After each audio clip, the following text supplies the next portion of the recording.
ഇന്നത്തെ സവിശേഷമായ ചിന്തയ്ക്ക് ഇരമ്യ പ്രവാചകന്റെ പുസ്തകം 29-ാം അധ്യായത്തിന്റെ 11-ാമത്തെ വചനം. നിങ്ങൾ പ്രത്യാശിക്കുന്ന ശുഭഭാവി വരുവാൻ തക്കവണ്ണം ഞാൻ നിങ്ങളെക്കുറിച്ച് നിരൂപിക്കുന്ന നിരൂപണങ്ങൾ ഇന്നവയെന്ന് ഞാൻ അറിയുന്നു.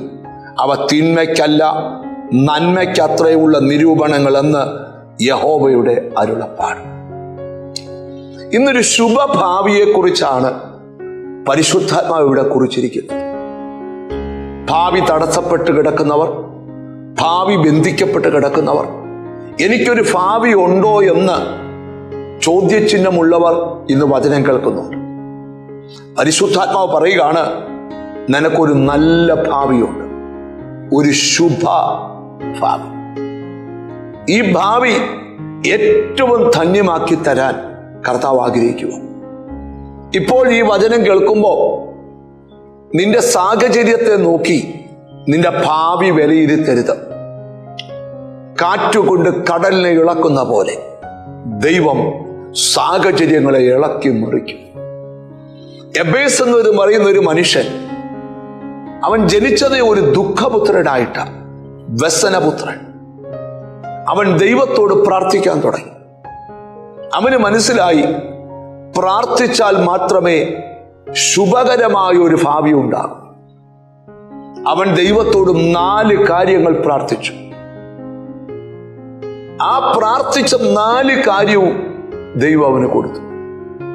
വേദപുസ്തക ചരിത്രത്തിൽ പ്രാർത്ഥനയുടെ ഏറ്റവും അനുഗ്രഹിക്കപ്പെട്ട വ്യക്തികളുടെ കൂട്ടത്തിൽ എബേസും കയറിപ്പറ്റിയെങ്കിൽ എന്താണ് ഇന്നത്തെ സന്ദേശം? ഭാവി ബ്ലോക്കായി കിടക്കുന്ന ചിലരോട് ദൈവം പറയുക, നിനക്കൊരു ശുഭഭാവി ഒരുക്കാൻ ദൈവം ആഗ്രഹിക്കുന്നു. എത്ര പേർ മനസ്സുകൊണ്ട് പ്രാർത്ഥിക്കും, കർത്താവേ, ഒരു ശുഭഭാവി ദൈവം എനിക്ക് ഒരുക്കണം. നിന്റെ കുടുംബത്തിൽ വെച്ച് നീ ഏറ്റവും വ്യത്യസ്തനാകണം. നിന്റെ ചാർച്ചക്കാരുടെ മുമ്പിൽ വെച്ച് നീ ഏറ്റവും അനുഗ്രഹിക്കപ്പെട്ടവനാകണം. നമുക്കൊന്നിച്ചു പറയാം, കർത്താവേ, ഒരു ശുഭഭാവി എനിക്ക് തരണമേ. കണ്ണുകളെ അടച്ച് പ്രാർത്ഥിക്കാം. കാരുണ്യവാനായ ദൈവമേ, സ്വർഗസ്ഥ പിതാവേ, എന്നോട് ചേർന്ന് പ്രാർത്ഥിക്കുന്ന മക്കൾക്ക് വേണ്ടി പ്രാർത്ഥിക്കാം.